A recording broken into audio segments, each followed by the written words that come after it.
Hey, welcome back. It's Dr. Bob Cargill, and I've got some sad news to share with you.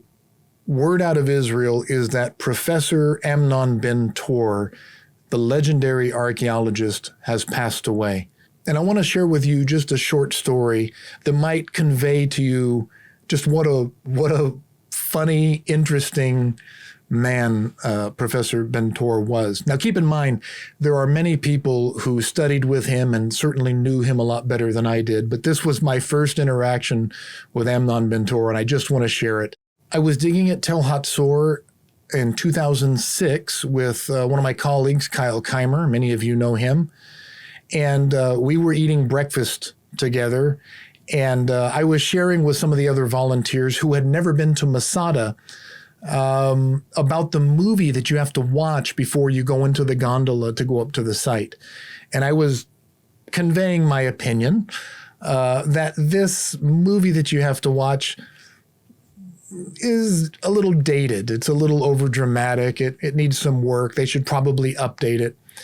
And they was making them laugh, and I was telling them, I think they had a local newscaster or something who was interviewing an archaeologist there, and they were giving the old narrative about, there was a bunch of people up there, and it wasn't suicide. It was a bunch of murders and one suicide at the end, and they asked the archaeologist there, is this really what happened? And he said, well, they were desperate. What would you do? And the news anchor kind of dramatically turned and looked at the camera. And every time I see that movie, I just kind of crack up, and everybody was kind of laughing, and we were having a good chuckle about it. And all of a sudden, all of the eyeballs at the table just kind of look up here, and a shadow comes across the table. And I'm like, oh crap. And I look up, and it's none other than Amnon Ben-Tor, and he just kind of leans onto the table. And I'm like, oh no, he probably scripted this movie. He probably wrote it. He may have produced it.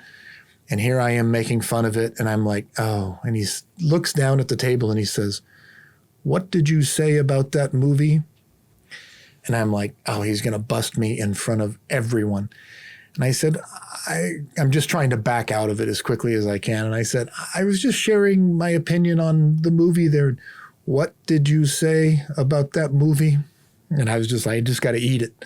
I said, I was sharing that it's a little dated and it needs to be updated and it's a little overdramatic and I'm just not a big fan of it. They need to replace it. And he just looks at me and he says, I'm going to give you a pencil. I'm going to give you a piece of paper. You write down everything that you just said. I will mail it for you to them. They must replace that movie. It is terrible.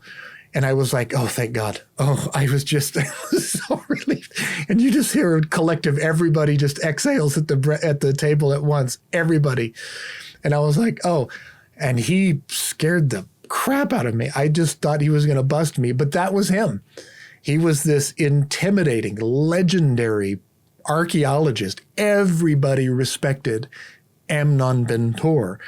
And yet that's how he toyed with you. That was my first real, one-to-one, other than meeting him at the beginning of the dig. And this is what he was doing. He was coming in and then we became friends, and he brought me a piece of paper and he wanted me to write. He wanted that movie. He didn't like that movie either, but that's how he was going to convey it to me. And that was Amnon. That's how he was. He appreciated people who worked hard.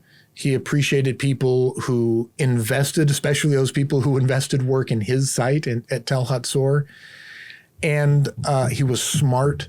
He was very smart. And he just gave his entire life to the archaeology of Israel. He is a legend. I encourage everyone to read the things that he wrote. And if you have a chance, go visit Tel Hazor and look at the work that he and his team and his students have been able to accomplish all of these years. We've been to Gezer, we've been to Megiddo, Beit Shemesh. Minor sites. Oh, I mean it. There is Hazor and then there are all other sites. Lots of people knew him better than I did. Lots of his students can speak to him and his as a person, as a man, far greater than I can. I just wanted to share one story. about what a wonderful scholar and what a wonderful, humorous man that he was. So as a tribute to Professor Amnon Ben-Tor, I just ask that his memory be for a blessing. Rest in peace, Professor.